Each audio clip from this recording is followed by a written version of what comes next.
So some really interesting things happened in Wisconsin this week, and they fit perfectly with what we were talking about the government, three branches and checks and balances. So one thing that's important to note is that typically when we think about the legislation, the executive, and the judicial branch, we might immediately think of the federal government, the Congress, the President of the United States, and then the Supreme Court. But all the three of those branches exist at the state level too.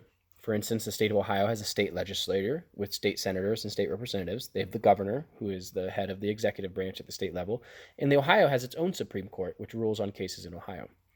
What happened in Wisconsin this weekend is amid the coronavirus outbreak, many states have postponed or some have even canceled their spring primary elections. But at the primary election, which is when they're voting on who would like to be the Democratic nominee for president, there's a lot of other state issues that are going on as well. Local sheriffs, mayors, school levies, things like this. And so Wisconsin, for a long time, for the past couple of weeks, has said that they're going to continue their election, even though it may pose a health risk. Many people are saying that they should postpone it. They should give everyone a mail ballot so they can fill it out at home and send it in.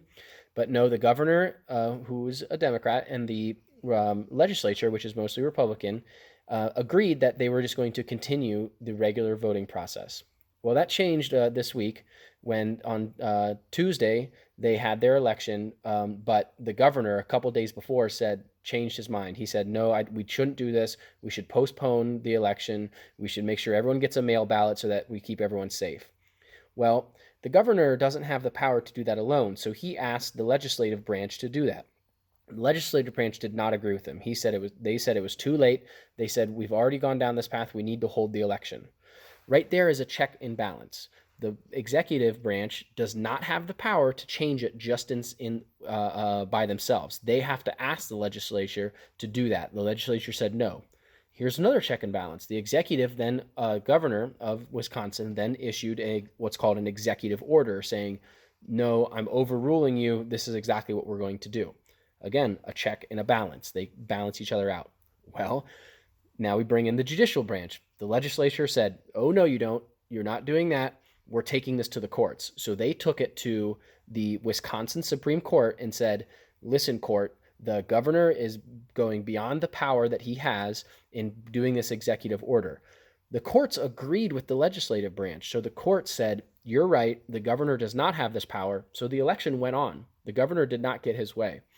So this was a great example of how, no matter what the outcome is, no matter if you think that the election should have gone on or it shouldn't have, this is a great example of how checks and balances work.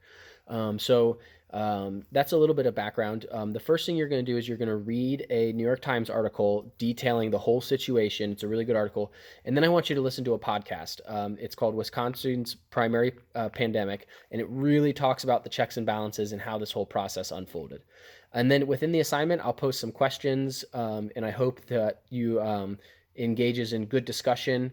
Please have your questions to the the answers to the questions they should be multiple sentences. It shouldn't just be a quick, easy sentence. These are deep thinking. Questions.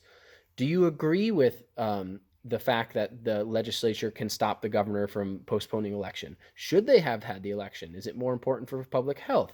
What is the role of the courts? I want you to think all this time, in what ways do the different branches check each other?